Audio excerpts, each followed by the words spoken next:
Supreme court इस चीज़ को 142 को लेकर कहीं न कहीं अपनी सीमाएं लांघकर आगे जा रहा है। विधेयन की प्रक्रिया में सुप्रीम कोर्ट का कोई अधिकार नहीं है। एब्सोल्यूट सेंस में कोई भी शक्ति इस तरह की नहीं है सुप्रीम कोर्ट की कि वो न्यायपालिका विधायिका को आदेश दे सके या निर्देश दे सके कि आप इतने दिन में ऐसा काम करें। तो ये कहीं न कहीं संविधान की जो सीमा है उससे आगे सर्वोच्च न्यायालय आगे जा रही है। मैं समर्थन करता हूं कि जगदीप धनखड़ साहब ने जो भी बात कही है वो कानून संगत कही है, संविधान संगत कही है। नमस्कार, स्वागत है आपका प्यारा हिंदुस्तान पर। मैं हूं आपके साथ शेरिन। हाल ही में सुप्रीम कोर्ट ने वक्फ अधिनियम को लेकर अपना फैसला सुनाया और कहा कि जल्द ही सुप्रीम कोर्ट में केंद्र सरकार को दाखिल करना पड़ेगा अपना जवाब और अगली सुनवाई होगी 5 तारीख को।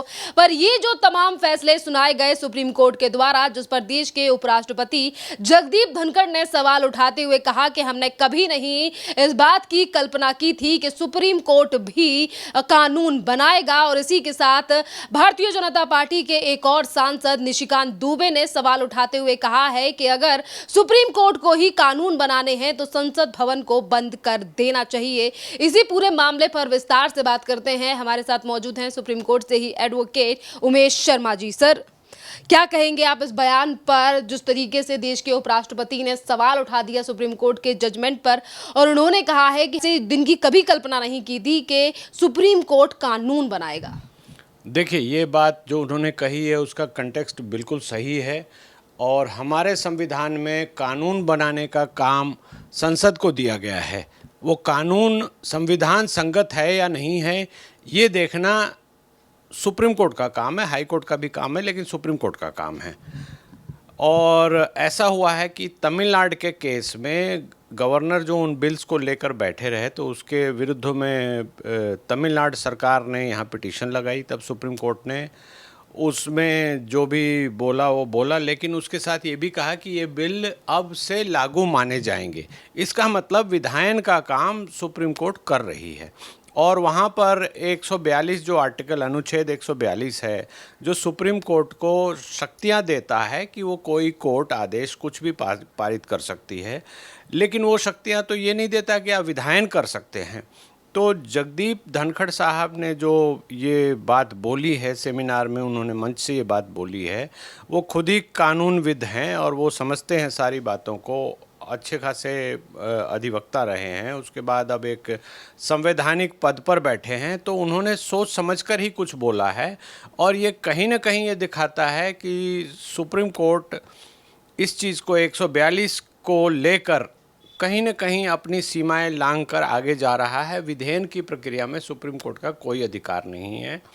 इसके पहले भी सुप्रीम कोर्ट ने जो राष्ट्रपति महामहिम राष्ट्रपति को दिया कि आप इतने समय में आदेश दिया कि इतने समय में इसको पारित करें, ऐसा अधिकार हमारे संविधान में नहीं है, कहीं भी नहीं है, सुप्रीम कोर्ट को तो नहीं ही है। राष्ट्रपति सर्वोच्च पद पर हैं, अब वो अपने विवेक से किसी चीज़ का फैसला लेना चाहें ना लेना चाहें, जब संविधान में नहीं लिखा है कि वो उस पर किसी समय सीमा में उस पर निर्णय लेंगे, तो वैसा नहीं है तो नहीं है। इसको सुप्रीम कोर्ट इसको किसी तरह से ये नहीं कह सकता कि आप इतने समय में लीजिए, या गवर्नर के बारे में समय की सीमा अगर संविधान में नहीं है तो नहीं है। उसको सुप्रीम कोर्ट या कोई और न्यायालय अपने 142 की शक्तियों का प्रयोग करते हुए नहीं कर ऐसा आदेश नहीं कर सकता, मेरा ऐसा मानना है। और 142 की अगर प्लेन रीडिंग आप करेंगे तो पाएंगे कि सुप्रीम कोर्ट को ऑर्डर जजमेंट यही पास करने का अधिकार है और उसको इन्फोर्स कराने का अधिकार है। उसमें 2 पार्ट हैं, 142 का पार्ट 1 है, पार्ट 2 है। तो वो आज तक जो शक्तियां सुप्रीम कोर्ट सर्वोच्च न्यायालय जो प्रयोग में करता आया है, जहां कोई भी कानून नहीं है या सर्वोच्च न्यायालय को ऐसा लगता है कि इस कानूनी लड़ाई का कोई अंत नहीं है, तो उस लड़ाई को ख़त्म करने के लिए अपनी 142 की अंतर्निहित जो शक्तियां हैं उनका प्रयोग करते हुए वो आदेश करते थे। मान लीजिए कोई कानून नहीं है किसी तरह का। हम मानते हैं कि किसी की नौकरी का सवाल है, वो उसकी अपॉइंटमेंट रूल्स के विरुद्ध हो गई है, लेकिन 10 20 30 साल लड़ता रहा, चलता रहा मुकदमा या कुछ भी होता रहा, तो वहाँ पर जब सुप्रीम कोर्ट में ये मामला पहुँचता है तो हमने अक्सर देखा है कि सर्वोच्च न्यायालय कहती है कि कोई बात नहीं, इसको हम 142 में इसको रेगुलराइज करने का या इसको रीअपॉइंट करने का या इसको जो बाकी बेनिफिट्स हैं वो देने का हम आदेश करते हैं। तो उसके लिए वो बनी हैं शक्तियाँ, उस प्रोसीडिंग से रिलेटेड उन शक्तियों का प्रयोग वो कर सकते हैं।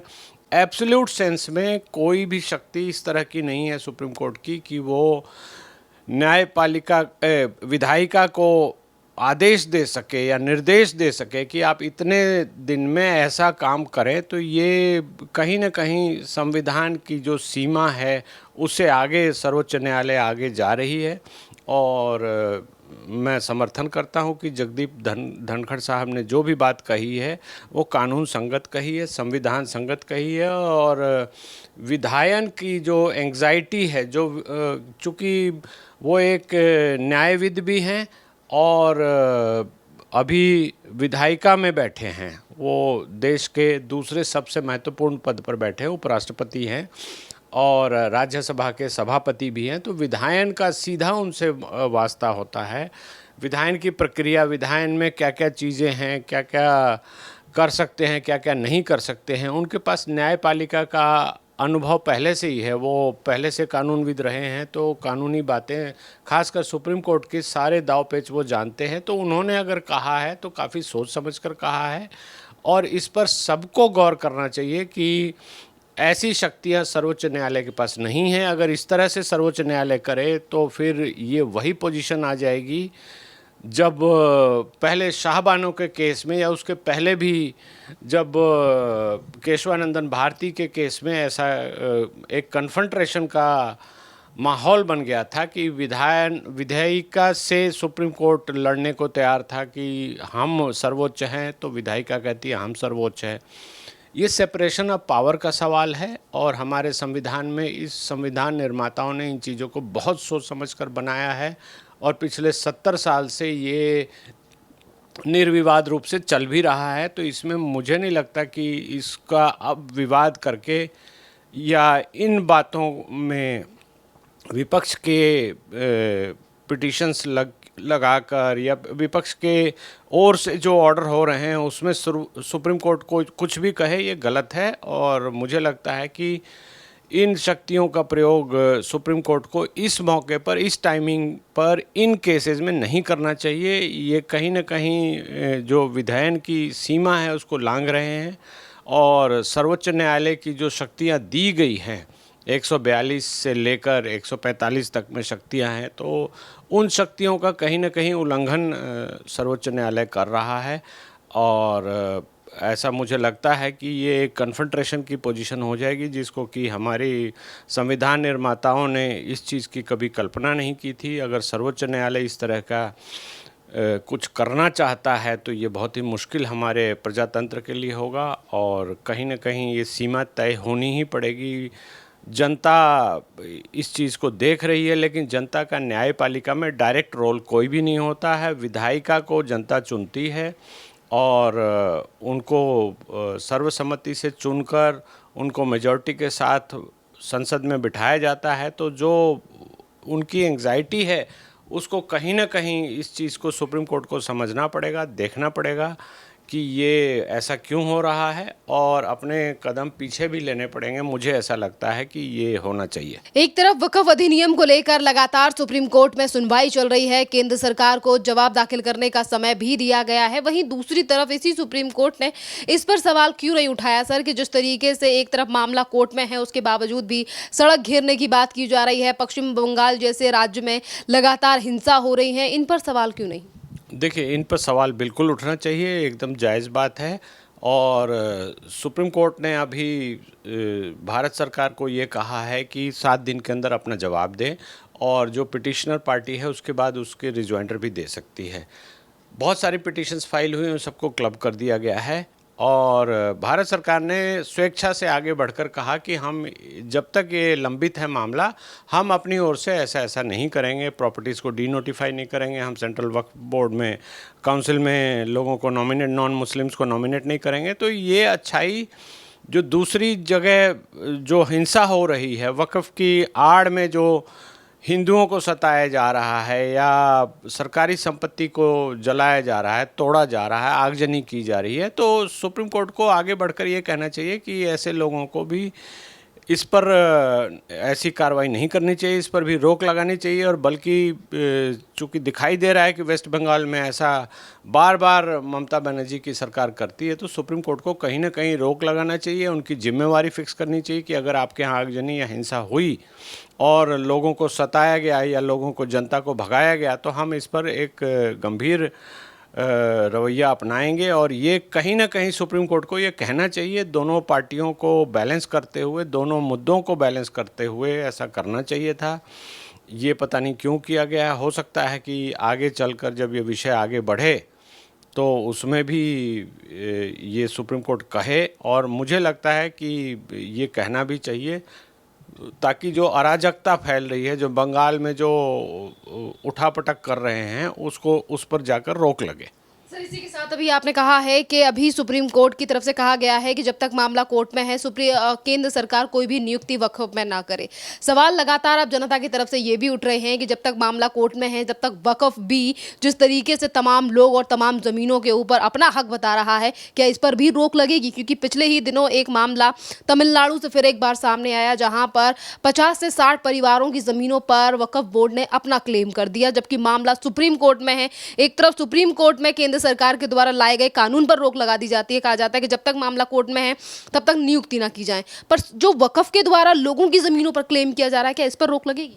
इस पर मुझे नहीं लगता रोक लगेगी, क्योंकि नया जो कानून अभी संसद से पास हुआ है, जिस पर महामहिम राष्ट्रपति के हस्ताक्षर हुए हैं, उसके बाद नोटिफाई हुआ है, तो उसमें पुरानी प्रक्रिया को डी नोटिफाई करने का, जो सर्वे करने का जो एक प्रावधान था, सेंट्रल गवर्नमेंट ने खुद आगे बढ़ के बोला है कि हम इसको अभी नहीं करेंगे। तो वैसी दशा में जो अभी 17 अप्रैल तक या 14 अप्रैल तक जो भी स्थिति, यथास्थिति थी, वो बनी रहेगी। जहाँ तक सवाल है कि वेस्ट बंगाल में जो मारधाड़ कर रहे हैं वक्फ के नाम पर जो कर रहे हैं, उस पर सुप्रीम कोर्ट को गंभीरता से सोचना चाहिए और बोलना चाहिए कि वेस्ट बंगाल सरकार जो है उसको इस चीज़ को कंट्रोल करे, क्योंकि इस कानून को लेकर यथास्थिति बनाई हुई है। जो पुराना 1995 का 1995 का जो वक्फ का अमेंडमेंट था, वो अभी चलता रहेगा। उसके अंतर्गत जो भी प्रॉपर्टी वक्फ के लोगों ने या वक्फ की आड़ में जो हड़प ली गई है, वो वैसी ही चलती रहेगी। उसका समाधान कानूनी समाधान ही हो सकता है। अगर नहीं है तो ये बहुत बड़ा दुर्भाग्य हमारे देश का, और इसको लेकर ही विवाद हो रहा है। तो इस विवाद को ख़त्म करने के लिए ही ऐसा कानून बनाया गया था, और मुझे लगता है कि ये कानून जब आएगा, अपने फुल स्विंग में आएगा, तो बहुत सारी चीज़ें, बहुत सारी जो विसंगतियां हैं, वक्फ की आड़ में जो बहुत सारा लूटपाट या हड़पने की जो एक कवायद होती थी, जो भ्रष्टाचार वक्फ की आड़ में होता था, जो लाख रुपए की ज़मीन है वो 1 रुपये के टोकन पर दे दी जाती है, अपने रिश्तेदारों को ट्रांसफ़र कर दी जाती है, किराए पर दिखाया जाता है, बहुत सारी विसंगतियां हैं।